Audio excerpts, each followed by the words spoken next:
ትለኛለች። ምን ተፈጥሮ ነው አይቂ? ወይ ናት። እኔ እኮ ራሷ ብትጠይቀኝ ቤቱ በራሴ እጅ ሰጣት ነበር። እያንዳንዱ ነገር ውስጥ የእሷ እጅ አሻራ አለበት። በጣም ነው የቀለደችብኝ፣ ተጫወተችብኝ። ሂጂ ግቢ ወደዛ። እንዲሁም ነይ ቁጭ በይ። አንቺ መታገት ውስጥ እንዴት እንደዚህ አይነት ድራማ እንደሰራችብኝ እንድነግሪኝ ይፈልጋለሁ። ንገሪኝ፣ ምን ይዘጋሻል? ደፈርሽኛ አትበለኝ እንጂ አያ ነፍሴን ያዳነችው ልጅማ እንዲህ እንድትናገራት አልፈልግም። አሁን መቀባጠሩን ትተሽ የጠየኩሽን ብቻ መልሽልኝ። ሀቢቲ ካጋቾቹ ጎን እንደሆነች በአይኔ አረጋግጬ ነው የመጣሁት። አይ ተሳስተ ነው የሚሆነው። በአይኔ በብረቱ ነው ያየሁት እያልኩሽ ተሳስታ ትይኛለሽ? ልትነግረህ ስላልፈለገች እንጂ የደላላውን ልጅ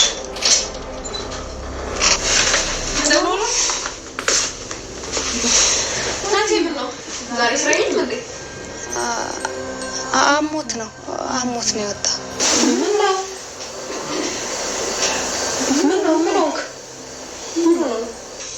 ቢሮ ውስጥ አንድ ድመት ነበረች። እኔም በጣም ነበር መንከባከባት። አንድ ቀን ምግብ ሳልይዝላት ሂጅ አላውቅም ነበር። ታዲያ አንድ ቀን የምትፈልገውን ነገር ይዤላት ሳልሄድ ብቀር በዛም ሰዓት የእኔ ጠላት እሷ የምትፈልገውን ነገር ይዞላት ነበር። ወዲያውኑ እኔን ትታ ወደ እሱ ሄደችው። የምትፈልገውን ነገር በልታ እንኳን ወደ እኔ አልተመለሰች። ክደቱ ያማላል። እናንተ ደግሞ ታዲያ እንስሳ አይደለችም። ሰውም እንደዚህ ነው። ሲቸግረው ብቻ ጭራውን እየቆላ ወደ አንቺ ይመጣል። ከተጠቀመብሽ በኋላ ከጠላትሽ ጋር አብሮ ያኔ ጀርባሽን ይወጋሻል። ድመት ግን በጣም ያናደደች። ቆይ ምን ያህል ብትወዳት ነው? ምናልባት እንደምወዳት ማታውቅም ይሆናል። ወይ ደግሞ ለእሷ ምንም ነገር ከእሷ ጋር እንደማይወዳደር አልገባት ይሆናል።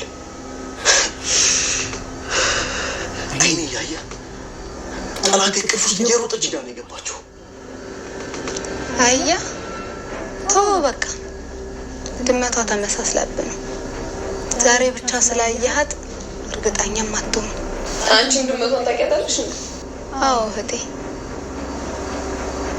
በጣም ስለሚወዳት ስሜታዊ ሆኖ እንጂ እሷ እንዲህ እንደማታረግ እንኳን እርግጠኛ ነኝ። ድመት እንደዚህ እንደምትወድ አላውቅም ነበር። ለማንኛውም ግባ እና አረፍ በል፣ ትንሽ ያረጋጋል።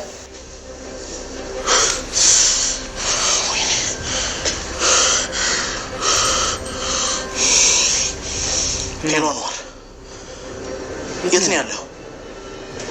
በቃ እዛው ጠብቀኝ፣ አሁኑ መጣሁ።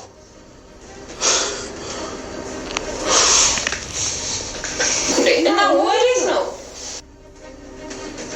ታየው ሀቢቲ፣ ትንሽ ነፋስ ተቀብሎ ይመለስ። እኔ ይህን ያህል ድመት እንደሚወድ አላውቅም። የት ነበርሽ እህቴ? ከሀቢቢ ጋር ነበርኩኝ። እንደውም በቤቱ ጉዳይ ትንሽ ስለተደባበሩ ነው እንጂ እዚህ ሊመጣ ነበር።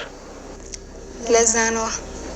አስበሽዋል? እናቴ በዚህ ስሜቱ ሀቢቢ ቢያገኘው ምን ሊፈጠር እንደሚችል ዛሬ በፈጣሪ ነው የተፋኝ። ብሩክ ግን ስለ ቤቱ ምን አለሽ? አንቺ መልሰው ሌላ ሴት አላመጡለትም መሰለሽ? እነዚህ ሰዎችማ ከኔ ጋር የግል ጸብ ያላቸው ነው የሚመስለኝ። ሰው የማያውቀውን ሰው ዝም ብሎ ሊጠላ አይችልም። እኔም እየገረመኝ ያለው እሱ ነው። ሀቁን ማረጋገጥ አለብሽ። የምኑን ሀቅ? ቤተሰብ ያለውን ነዋ። ፊት ለፊት ተጋፈጭ፣ እውነቱን አረጋግጭ። ወይ ተይ ሰላምዬ፣ ሀቢቢን አንቺ ስለማታውቂው ነው እንጂ እኔን አያዋሸኝም። የሆነ ነገር ቸግሮት ነው የሚሆነው አይደል? ይሁና ብቻ ግን እህቴ፣ ቤተሰቦቹን ተጋፍጠሽ መታወቅ አለብሽ። ከወደዱሽም እሰይ፣ ካልወደዱሽም እሱ ወይ አንቺን ወይ ቤተሰቦችን መምረጥ አለበት። እስከ መቼ? በዚህ ስኔ የምስማማለሁ። አሁን በጣም ነው እየሰለቹኝ ያሉት። አዎ መወሰን አለብሽ። እንደተረዳሁት ከሆነ አንቺን ማሳመን እንጂ ቤተሰቦቹን መጋፈጥ በጭራሽ